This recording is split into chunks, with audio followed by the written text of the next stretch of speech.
Hey everyone, welcome back to my channel. आज हम जिस टॉपिक के ऊपर डिस्कशन करने वाले हैं वो टॉपिक है बहुत ही current. What are the economic challenges in India? क्यों इंडिया वेस्टर्न कंट्रीज़ के थोड़ा सा पीछे है? क्यों इतना लेट हो रहा है डेवलप होने में? हालांकि जितना डेवलप हुआ है बहुत अच्छा डेवलप हुआ है, बट स्टिल अभी भी इकोनॉमिक चैलेंजेस क्या क्या हैं, आज हम उन चैलेंजेस के बारे में डिस्कस करेंगे। So this video is very important for your current aspect. Let's start the video. जैसा कि आप हेडिंग पढ़ सकते हैं, what are the economic challenges क्या हैं। सबसे पहले हम आ जाते हैं पहली चैलेंज पर, which is weak demand. Demand नहीं है बिल्कुल भी प्रोडक्ट्स की। जब भी कभी डिमांड नहीं होगी या फिर आप किसी भी चीज़ की डिमांड नहीं कर रहे हो तो क्यों नहीं करते हो? जब आपके पास पैसा नहीं होता। ओके, जब आपके पास पैसा नहीं होता है तो ये पैसा ना होना क्या रीज़न है, तो हम आज यही समझेंगे। The demand for goods and services in India has been stagnant. बिल्कुल थमी हुई है, वही 1 किलो चावल 1 किलो दाल, वही थमी हुई एकदम डिमांड है, या फिर डिक्लाइन हो रही है ड्यू टू वेरियस फैक्टर्स। क्यों भाई, ऐसा क्यों? लो इनकम ग्रोथ, सबसे पहला रीज़न तो यही आ गया। पैसा नहीं है लोगों के पास, पैसा नहीं है। दूसरी इशू ये है कि बहुत ही ज़्यादा इन्फ्लेशन है, बहुत ही ज़्यादा महंगाई है, वो क्वान्टिटीज़ को और कम कम ख़रीदते हैं। तीसरा इशू पैसा ना होने का इज़ अनएम्प्लॉयमेंट। बिल्कुल भी बेरोज़गारी छाई हुई है, रोज़गार है नहीं। And the impact of covid. Last is covid is the biggest reason. कभी कभी ऐसा हो जाता था कि लोग नॉर्मल जॉब करते थे, ठीक है, पैसा कमाते थे, स्पेंड करते थे, लेकिन कोविड-19 ने क्या कर दिया, अपने आफ्टर इफ़ेक्ट्स दिखाए हैं। ठीक है, जब कोविड-19 आया था तो मैंने एक वीडियो बनाया था, the after effects of covid. I think मैंने मार्च अप्रैल के मंथ में बनाया था, when Covid was just on the beginning. India में उतना बुरी तरह से फैला नहीं था, बस शुरुआत हुई थी। तो वो आफ्टर इफेक्ट्स आज मैं सच में देख रही हूँ। I am able to face that, कि ये सारी प्रॉब्लम्स जो उस वीडियो में मैंने डिस्कस करी थी, एग्जैक्टली वही सारे इश्यूज़ हो रहे हैं। तो आप क्यों नहीं आप डिमांड करोगे? क्योंकि पैसा नहीं है। पैसा क्यों नहीं है? क्योंकि नौकरी नहीं है। नौकरी नहीं है क्यों? बहुत सारी रीजंस हैं। कोविड-19 is also one of the reason. और तीसरा is high inflation. This has affected the consumption and investment level. जब पैसा ही नहीं होगा, चार प्रॉब्लम जो भी हमने ऊपर डिस्कस करी वो कंजम्पशन को इफेक्ट करती हैं, इन्वेस्टमेंट को इफेक्ट करती हैं।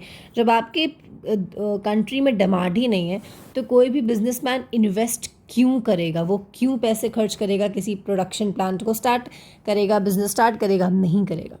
And reduce the tax revenue for the government. Ultimately government के टैक्स रिड्यूस हो जाएंगे, क्योंकि ज़्यादातर लोग जो है देश में वो टैक्स स्लैब से बाहर हो जाएंगे। ओके, क्योंकि उनकी सैलरीज कम है। दूसरी problem is unemployment. This is one of the biggest problem. Despite rapid economic growth, unemployment remains a serious issue in both rural and urban areas. पहले तो रूरल के लोग माइग्रेट करके अर्बन आते थे फॉर सम वर्क, बट आज की date में अर्बन एरियाज़ में भी वही बुरी कंडीशन है। कहीं पर भी लोगों के पास नौकरियां नहीं हैं। चाहे आप प्राइवेट सेक्टर में जाइए, नो जॉब्स। प्राइवेट वाले अपने हिसाब से पूरा मोल्ड करके आपको रखेंगे। दूसरा रास्ता जो आपके पास पब्लिक सेक्टर बचा, सरकारी नौकरियां, उनने जॉब निकालनी नहीं है, उन्होंने भर्तियां करनी नहीं है, तो आप फिर यहाँ पर भी वेले रहोगे। The COVID-19 pandemic has worsened the situation. कोविड-19 ने इसके ऊपर चार चांद लगा दिए हैं, बिल्कुल वर्सन कर दिया सिचुएशन को।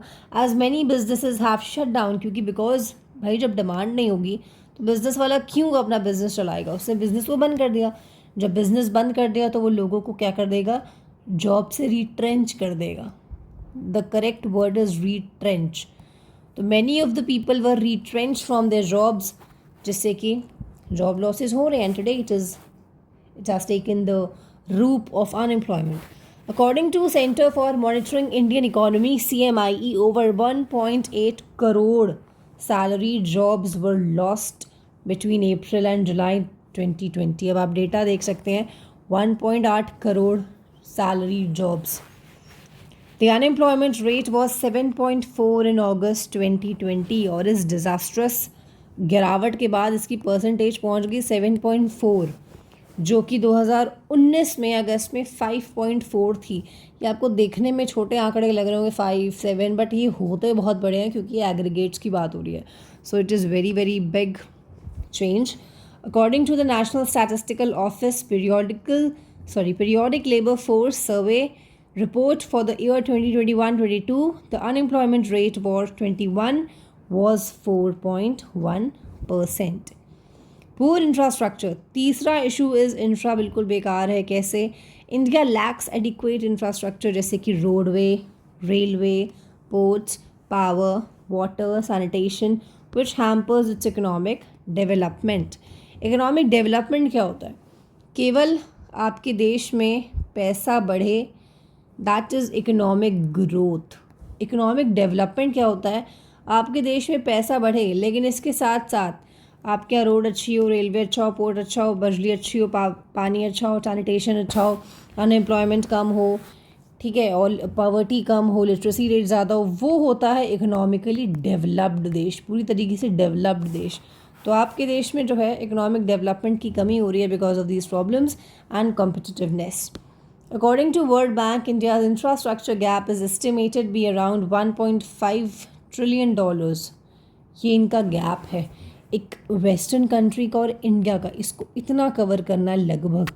Poor infrastructure also affects the quality of life and health of the people, specially in rural areas. Rural areas में तो बिजली, पानी, रोड, सड़क, बहुत सारी प्रॉब्लम्स अभी भी हैं, तो उनकी लाइफ तो बहुत ही ज़्यादा मुश्किल है. Balance of payment deterioration. Next problem is India का जो बीओपी है बड़ा ही ख़राब चल रहा है. बीओपी का ख़राब होने का मतलब ये है इंडिया के इम्पोर्ट्स ग्रेटर देन इंडिया के एक्सपोर्ट्स. मतलब बाहर सामान मंगवा ज़्यादा रही है, अपने पैसे बाहर भेज ज़्यादा रही है और बाहर से डॉलर कम रही है. India has been running a persistent current account deficit. Persistent मतलब लगातार, ठीक है. करंट अकाउंट डेफिसिट है जिसका मतलब है कि उसके इम्पोर्ट ज़्यादा हैं और उसकी एक्सपोर्ट्स कम है. This reflects is dependence on foreign goods. ये हमें क्या दिखा रहा है कि तुम बाहर से मंगा ज़्यादा रहे हो भाई, बेच कम रहे हो. जब आप मंगाओगे ज़्यादा तो क्या दिखाएगा कि आप बाहर की चीज़ों के ऊपर ज़्यादा डिपेंड हो, specially oil and gold. And it's low export competitiveness. आप क्यों बाहर नहीं बेच पा रहे चीज़ें? क्या प्रॉब्लम है? आपके प्रोडक्ट कॉम्पिटिटिव नहीं है, अच्छी क्वालिटी के नहीं है, क्या प्रॉब्लम है? आपके एक्सपोर्ट्स कम है और आपके इम्पोर्ट्स जो है वो ज़्यादा हैं. India exports and imports decrease by 6.59 and 3.63 respectively in 2022. Exports गिरे हैं 6.59 के रेट से, इम्पोर्ट्स बढ़ा है 3.63 के रेट से. काफ़ी मेजर है ये. Next problem is high level of private debt. उधारी बढ़ रही है, डेट बढ़ रहा है. India has witnessed a surge in private debt, especially in the corporate and household sectors, due to easy credit availability and low interest rates. However, this also poses a risk of default and financial instability, especially if the income growth slows down or interest rates rise. Okay? उधारी का पैसा होता है, हमें चुकाना पड़ता है ROI के साथ. Next is according to the Reserve Bank of India, the total non-financial sector debt was 167% of the GDP in March 2020, up from 151% in March 2016. 16 में कितना था? 151%. अभी कितना है 2020 में? 167%. अगली प्रॉब्लम है इनइक्वालिटी, मतलब बराबरी से बिल्कुल भी डेवलप नहीं हो रहा. India has a high level of income and wealth inequality. होता नहीं है कि rich is becoming richer, poor is becoming poorer and poorer. गरीब आदमी और गरीब होता जा रहा है, अमीर आदमी और अमीर होता जा रहा है. ये इंडिया की प्रॉब्लम शुरू से रही है, which has increased over time. अब तो ये बढ़ चुकी है. According to the World Inequality Database, the top 10% of income earners accounted for 56% of national income in 2019, up from 37% in 1980. समझ रहे हैं आप? बढ़िया इनकम वाले 1980 में 37% हुआ करते थे, अब 56% हैं. मतलब इंडिया की 50% से ज़्यादा पॉपुलेशन बहुत बढ़िया पैसा कमाती है. Similarly, the top 10% of wealth holders own 77% of total wealth in 2019, up from 66% in 2000. Okay, ये भी एक बहुत इंपॉर्टेंट डेटा हमें मिला कि टॉप 10% जो वेल्थ है जिन लोगों के पास, वो 2019 में उनकी संख्या था 70%. जो कि 2000 में 66 था। काफ़ी ज़्यादा बढ़ोतरी यहाँ पर देखने को मिल रही है। Next, high inequality can lead to social, क्यों भाई, क्यों ऐसा, क्यों, क्या इशू हो जाएगा अगर अमीर आदमी अमीर हो रहा है तो? भाई सोशल अनरेस्ट हो जाएगा, पॉलिटिकल इंस्टेबिलिटी हो जाएगी, लोअर इकोनॉमिक ग्रोथ हो जाएगा। आपके इस देश में इतना सेक्शन ऑफ सोसाइटी बहुत अमीर है, मज़े से लाइफ जी रहा है, उसको कोई प्रॉब्लम नहीं है, बहुत इन्जॉय कर रहा है, लेकिन आपके इसी देश के इस सेक्शन ऑफ सोसाइटी का क्या होगा? जिनके पास ना पैसे हैं, जिनके पास ना नौकरी है, जिनके पास ना डिमांड है, जिनके पास पॉवर्टी ही पॉवर्टी है, जिनके पास बीमारियां हैं, कोई प्रॉपर इंफ्रा नहीं है, तो इन आधे देश का क्या होगा? फिर आप पूरे देश को डेवलप्ड कंट्री नहीं बोल पाओगे, because your whole country is not developed, the part of it is the part of India is developed only.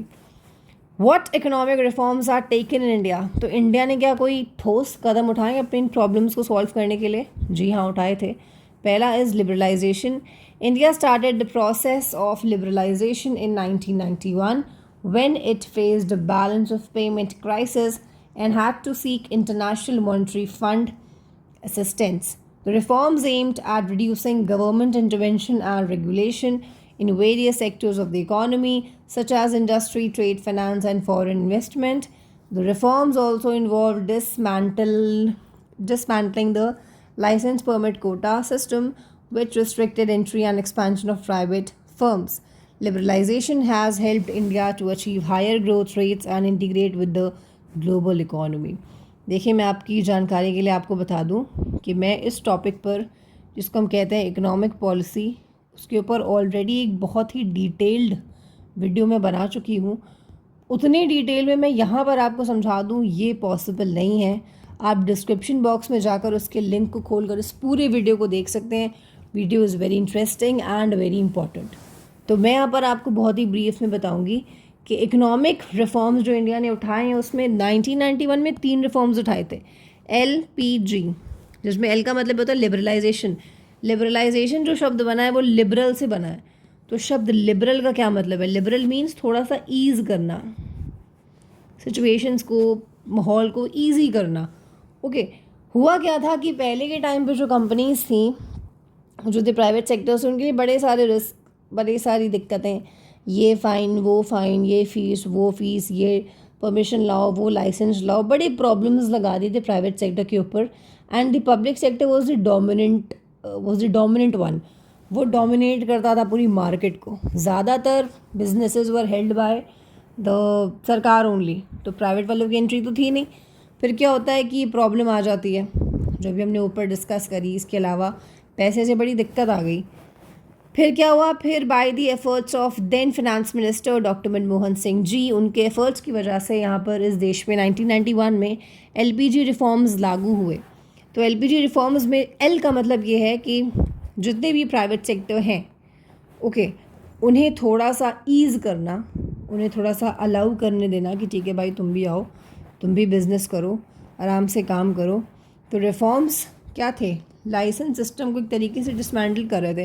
पहले बहुत सारी कंपनीज़ के ऊपर लाइसेंस लगा दिया, तुम भी लाइसेंस दो, तुम भी लाइसेंस दो, तुम भी लाइसेंस दो, तुम भी लाइसेंस दो। लेकिन LPG के आने के बाद कुछ इंडस्ट्री से लाइसेंसिंग सिस्टम हटा दिया गया, मतलब डी लाइसेंसिंग कर दी। और कुछ बहुत ही मेजर इंडस्ट्रीज, जैसे एटॉमिक का कोई काम है या डिफेंस का कोई काम है, उन्हीं के ऊपर केवल लाइसेंस लगाया। मतलब प्राइवेट सेक्टर के लिए रास्ते खोल दिए कि तुम आओ, अपना काम यहाँ पर शुरू कर सकते हो। Next is privatisation. LPG में P का मतलब क्या है? प्राइवेट वालों को अपनी चीज़ें बेच देना। जैसे कि मैंने अभी आपसे कहा कि most of the businesses were held by सरकार। तो सरकार ने जब अपने यूनिट्स को बेचे प्राइवेट को, तो प्राइवेट वाले खरीद लेंगे, तो उसका मतलब उसका क्या कर दिया? प्राइवेटाइजेशन कर दिया। India has also pursued privatisation of public sector enterprises PSEs which are owned by और कंट्रोल्ड बाय द गवर्नमेंट। जितने गवर्नमेंट की बॉडीज से PSEs जो कि सरकार खुद ओन करती थी, कंट्रोल करती थी, उन PSEs को बेच दिया गया to the private individuals. Objective क्या था? टू इम्प्रूव एफिशिएंसी, प्रॉफिट बढ़ाएं, कॉम्पिटिटिव बनाएं उसे, फिजिकल बर्डन जो हो रहा है हमारा, पैसा नहीं चुका पा रहे हैं, वो चुका पाएंगे, और रिसोर्सेज को जनरेट करें। Privatisation can take various forms such as disinvestment, selling shares to private investors, strategic sale, transferring management control to private buyers, or closure, shutting down loss-making units. कैसे आप किसी को प्राइवेट करोगे? प्राइवेट करोगे जब आप उसमें से अपना शेयर निकाल लोगे। फॉर एग्जांपल 100% शेयर है अगर, तो 100 में 51 अगर सरकार के पास है तो चलेगी किसकी? सरकार की। कंपनी किसकी? सरकार की। 49% प्राइवेट वालों के पास है तो ये तो फिर डोमिनेट नहीं कर रहे हैं, डोमिनेट तो सरकार कर रही है। लेकिन अगर सरकार खुद अपना शेयर निकाल ले, वापस ले ले, तो बचा यहाँ पर कितना? प्राइवेट वालों के लिए बच गया पूरा। तो ये हो गया हमारा, इसको हम कहते हैं डिसइन्वेस्टमेंट। अगर सरकार पैसे लगा रही है तो उसे हम कह रहे हैं इन्वेस्टमेंट, लेकिन जब सरकार अपने पैसे वापस निकाल रही है तो उसे हम कहते हैं डिसइन्वेस्टमेंट। तो पहला तरीका तो डिसइन्वेस्टमेंट कर लो आप। दूसरा तरीका स्ट्रैटेजिक सेल करो। स्ट्रैटेजिक सेल मतलब केवल अपने बोर्ड ऑफ डायरेक्टर्स, केवल अपने जो मैनेजमेंट कंट्रोल है वो प्राइवेट वालों को दो। तीसरा रास्ता ही बंद ही कर दो सारे वो वाले यूनिट्स जो लॉस में चल रहे हैं। Since 1991 India has privatised over 60 PSCs। 1991 से लेकर आज तक 60 PSC बिक चुके हैं। 3 लाख करोड़ रुपए उनसे रेज किया जा चुका है। तीसरा इस LPG में G का मतलब इज़ ग्लोबलाइजेशन। ग्लोबलाइजेशन मतलब इंडिया को ग्लोबल एक्सेस दो, मतलब ग्लोबलाइज करो। यहाँ पर फॉरेन ट्रेड बढ़ाओ, लोगों को बोलो, इनवाइट करो, आकर इन्वेस्ट करें, यहाँ की चीज़ों को बाहर बेचो, बाहर की चीज़ों को यहाँ ख़रीदो। इसको हम कह रहे हैं ग्लोबलाइजेशन। एक क्लोज्ड इकोनॉमी ना बनो बल्कि एक ओपन इकोनॉमी बन के अपने देश की ट्रेडिंग बाहर करिए। तो ये हमें क्या बता रहा है? India has also embrace globalisation which means increasing its openness and integrating with the world economy. Globalisation involves increasing trade flow. Globalisation का क्या मतलब है भाई? जितनी हो सके उतनी फॉरेन ट्रेड करिए, कैपिटल फ्लो करिए, पैसा यहाँ से वहाँ इन्वेस्ट करिए, पोर्टफोलियो इन्वेस्टमेंट करिए, टेक्नोलॉजी ट्रांसफ़र करिए, पेटेंट लाइसेंस ट्रांसफ़र करिए, माइग्रेशन करिए, लेबरों को यहाँ से वहाँ भेजिए, स्टूडेंट्स को यहाँ से वहाँ भेजिए। तो ये सारी चीज़ें आप करिए। Globalisation can bring benefits. भाई फ़ायदा तो लाएगा ही क्या? नए मार्केट को एक्सेस कर पाएंगे, चीप इनपुट्स मिलेंगे, फॉरेन एक्सचेंज कमाएंगे, टेक्नोलॉजी मिलेगी, स्किल्स बढ़ेंगे। However it can also pose a challenge. Challenge क्या है भाई? कंपटीशन भी तो बढ़ेगा। फिर आपके देश की छोटी छोटी दुकानों के साथ कंपटीशन बढ़ेगा। वॉलेटाइल है, भरोसा नहीं कर सकते, डिपेंड हो जाएंगे ज़्यादातर उसके ऊपर, एंड आखिरी इनइक्वालिटी बढ़ेगी। New economic policy. India announced a new economic policy in 2020 in response to COVID-19 pandemic and its impact on Indian economy. तो 2020 में आई है, उससे पहले आई थी 1991 में जिसमें आया था LPG। उसके बाद COVID-19 आ गया 2019 में। उसके बाद 2020 में फिर से आई है न्यू इकोनॉमिक पॉलिसी। ये क्या है? The policy consist of stimulus package of 20 lakh crore rupees. Okay 20 lakh crore का जो पैकेज आया था जिसमें बोला गया था 10% ऑफ GDP दे रहे हैं to support various sectors and segments of the economy. बहुत सारे सेक्टर्स और सेगमेंट्स को प्रोटेक्ट करने के लिए। The policy also includes a series of reforms in areas such as agriculture में कुछ बदलाव लाएंगे, लेबर के लिए बदलाव लाएंगे, education, health, defence, mining, power and taxation. The policy aims to make India self reliant, मतलब सेल्फ डिपेंडेंट बनाएंगे इंडिया को, जिसको हम कह रहे हैं Atmanirbhar Bharat, and resilient to the post Covid world. फिर उसमें क्या था? उसमें अगला है insolvency and bankruptcy code IBC। इसके ऊपर मैं एक इंडिविजुअल वीडियो बना चुकी हूँ, डिस्क्रिप्शन बॉक्स में आपको लिंक मिल जाएगा, इम्पॉर्टेंट है। It provides a time-bound and market-based mechanism for resolving insolvency and bankruptcy cases. कभी कभी अगर बैंक के बहुत सारे NPA हो जाते हैं, बैंक को नुकसान हो रहा है, तो वो नुकसान आपका क्लियर करने के लिए IBC वाले आ जाते हैं। तो debtors, financial creditors, operational creditors, जो भी प्रॉब्लम है वो सॉल्व कर लेंगे। इसका पर्पस क्या है? It aims to maximise the value of assets, promote the entrepreneurship and improve the ease of doing business. According to a report by Insolvency and Bankruptcy Board of India, as 2021 4541 corporate insolvency resolution processes have been initiated. Okay, इतने सारे problems जो NPA के हुए थे वो सारे problems भी resolve कर दिए गए हैं। तो NPA के ऊपर भी मैं एक वीडियो बना चुकी हूँ, वो भी आप देख लीजिएगा। नेक्स्ट ये रहा, सॉरी ये भी कंप्लीट नहीं हुआ है। 4541 में से इतने क्लोज कर दिए जा चुके हैं विदाउट द परमिशन और बाय विड्रॉवल और बाय लिक्विडेशन और by any other reason. Labour codes, labour के लिए क्या करा है? These are 4 codes that aim to consolidate and simplify central labor laws into 4 broad categories: wage, industrial relation, social security and occupational safety and health. The codes seek to provide, codes labor के लिए आए थे, इसका purpose ये है flexibility देना employer को. Hiring और फायरिंग करते टाइम बहुत ही ध्यान से करें, रजिस्ट्रेशन करें, कंपलसरी बनाएं, सोशल सिक्योरिटी दें उन्हें जो भी लेबर है आपके यहाँ. इनफॉर्मल वर्कर्स को इन्हांस करें उनके रोल को, किनके रोल को? ट्रेड यूनियंस के रोल को, and collective bargaining. Production linked incentive scheme. अच्छा, न्यू इकोनॉमिक पॉलिसी में एक PLI स्कीम भी आई थी जो बिजनेसमैन के लिए थी. India launched a PLI scheme in 2020 to boost manufacturing and exports in key sectors such as automobiles, electronics, pharmaceuticals, textiles, renewable energy. इन कामों को जो बिजनेसमैन कर रहा है उनको कुछ उनके भलाई की बात हो रही है यहाँ पे, उन्हें मिलेगा. The scheme offers financial incentive मिलेंगे उन्हें, किन्हें? टू एलिजिबल मैन्युफैक्चरर्स जो बहुत ही अच्छी सेल कर रहे हैं, इन्वेस्टमेंट कर रहे हैं over a period of 5 year. The scheme has a total outlay. कितना पैसा मिलेगा? टोटल आउटले जो दिया गया है दैट इज़ 1.46 लाख करोड़ इसका पूरा दिया गया इनको इन्वेस्टमेंट आउटले.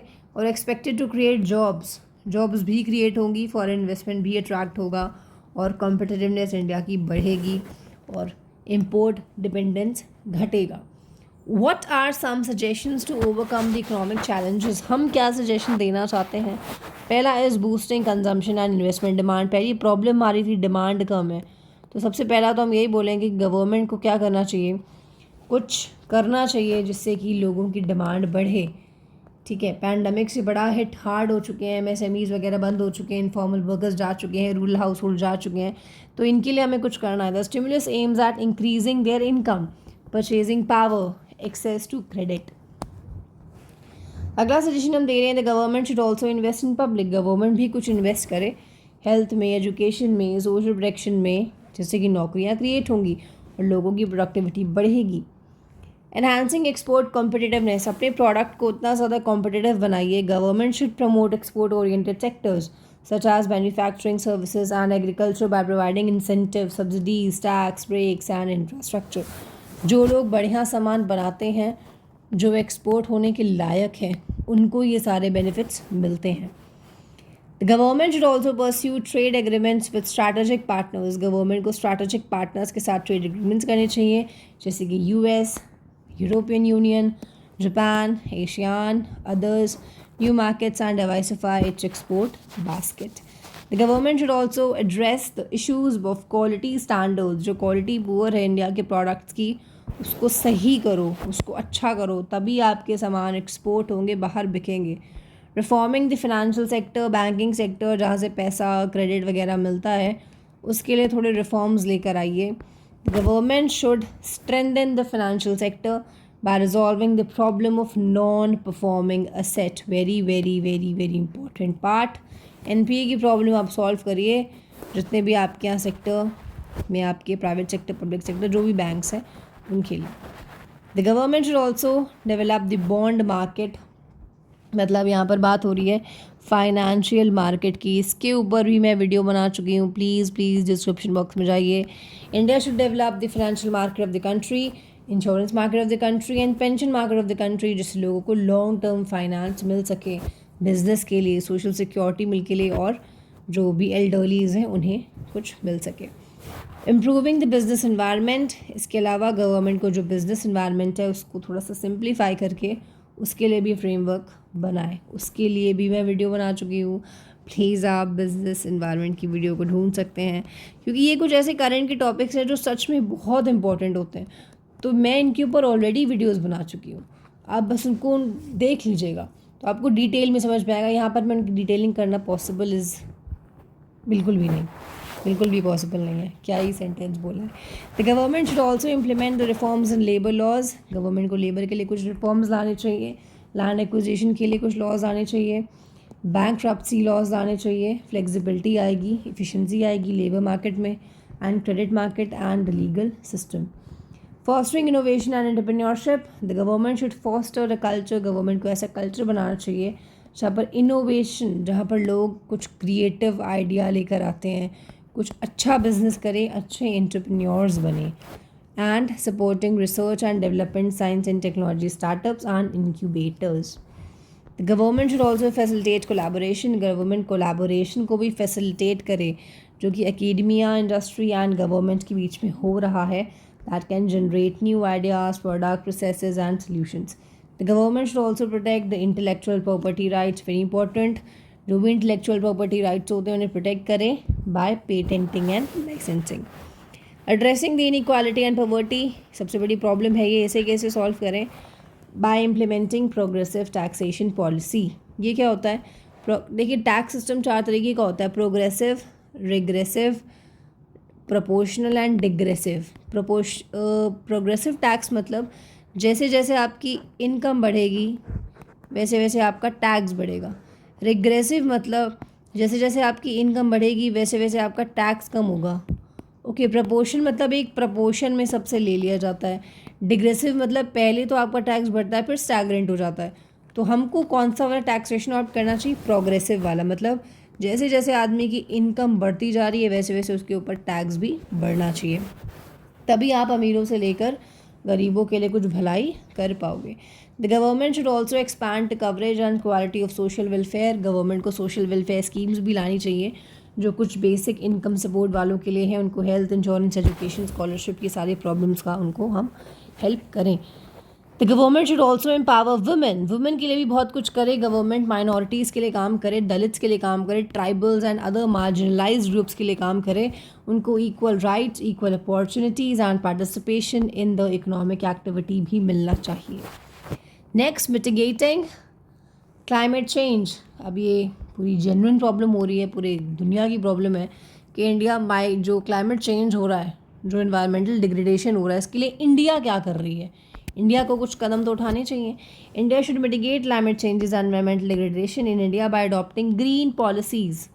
ओके. जिससे ग्रीन हाउस इफेक्ट कम होगा, एमिशंस कम होंगे, जिससे रिन्यूएबल एनर्जी रिसोर्सेज का हम यूज़ करके काम कर सकते हैं.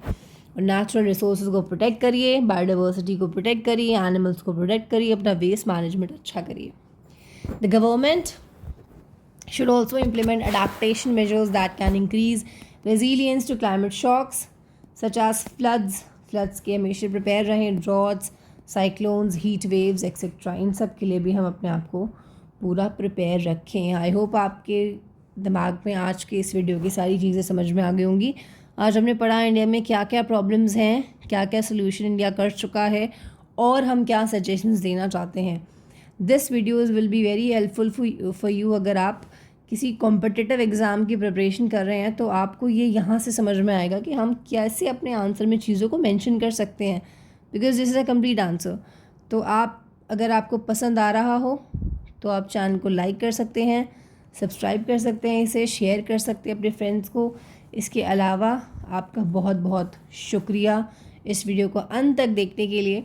चैनल के साथ जुड़े रहिए.